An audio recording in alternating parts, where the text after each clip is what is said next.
Paper 66, The Planetary Prince of Urantia, Part 1 of 3, based on the Urantia Book, Paper 66.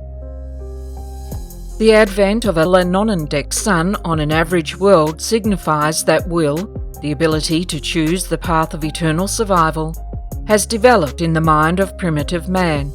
But on Urantia, the planetary prince arrived almost 500,000 years after the appearance of human will. About 500,000 years ago, and concurrent with the appearance of the six-coloured or Sangic races, Caligastia, the planetary prince, arrived on Urantia. There were almost 1/2 billion primitive human beings on Earth at the time of the prince's arrival, and they were well scattered over Europe, Asia and Africa. The prince's headquarters, established in Mesopotamia, was at about the centre of world population. Prince Caligastia. Caligastia was a Lanonendek son, number 9344 of the secondary order. He was experienced in the administration of the affairs of the local universe in general, and during later ages, with the management of the local system of Satania in particular. Prior to the reign of Lucifer in Satania, Caligastia had been attached to the council of the life-carrier advisors on Jerusalem. Lucifer elevated Caligastia to a position on his personal staff, and he acceptably filled 5 successive assignments of honour and trust. Caligastia very early sought a commission as planetary prince, but repeatedly, when his request came up for approval in the constellation councils, it would fail to receive the assent of the constellation fathers. Caligastia seemed especially desirous of being sent as planetary ruler to a decimal or life modification world. His petition had several times been disapproved before he was finally assigned to Urantia. Caligastia went forth from Jerusalem to his trust of world dominion with an enviable record of loyalty and devotion to the welfare of the universe of his origin and sojourn, notwithstanding a certain characteristic restlessness coupled with a tendency to disagree with the established order in certain minor matters. I was present on Jerusalem when the brilliant Caligastia departed from the system capital. No prince of the planets ever embarked upon a career of world rulership with a richer preparatory experience or with better prospects than did Caligastia on that eventful day 500,000 years ago. One thing is certain: as I executed my assignment of putting the narrative of that event on the broadcasts of the local universe, I never for one moment entertained even in the slightest degree any idea that this noble Lanonendek would so shortly betray his sacred trust of planetary custody and so horribly stain the fair name of his exalted order of universe sonship. I really regarded Urantia as being among the 5 or 6 most fortunate planets in all Satania, in that it was to have such an experienced, brilliant and original mind at the helm of world affairs. I did not then comprehend that Caligastia was insidiously falling in love with himself. I did not then so fully understand the subtleties of personality pride. The Prince's Staff. The planetary prince of Urantia was not sent out on his mission alone, but was accompanied by the usual corps of assistants and administrative helpers. At the head of this group was Caligastia, the associate assistant of the planetary prince. Caligastia was also a secondary Lanonendek son, being number 319,407 of that order. He ranked as an assistant at the time of his assignment as Caligastia's associate. The planetary staff included a large number of angelic cooperators and a host of other celestial beings, assigned to advance the interests and promote the welfare of the human races. But from your standpoint, the most interesting group of all were the corporeal members of the prince's staff, sometimes referred to as the Caligastia 100. These 100 rematerialized members of the prince's staff were chosen by Caligastia from over 785,000 ascendant citizens on Jerusalem who volunteered for embarkation on the Urantia adventure.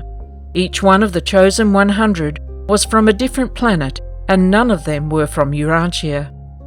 These Jerusalemite volunteers were brought by seraphic transport direct from the system capital to Urantia, and upon arrival they were held in seraphimed until they could be provided with personality forms of the dual nature of special planetary service, literal bodies consisting of flesh and blood, but also attuned to the life circuits of the system.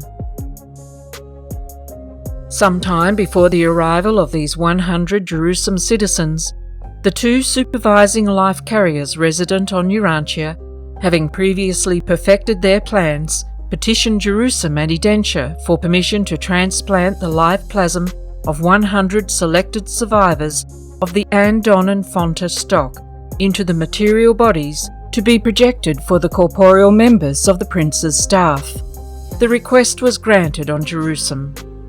Accordingly, 50 males and 50 females of the Andon and Fonta posterity, representing the survival of the best strains of that unique race, were chosen by the life carriers.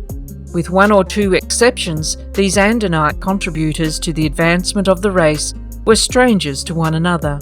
They were assembled from widely separated places by coordinated thought-adjusted direction and seraphic guidance at the threshold of the planetary headquarters of the prince. Here, the 100 human subjects were given into the hands of the highly skilled volunteer commission from Avalon, who directed the material extraction of a portion of the life plasm of these Andon descendants.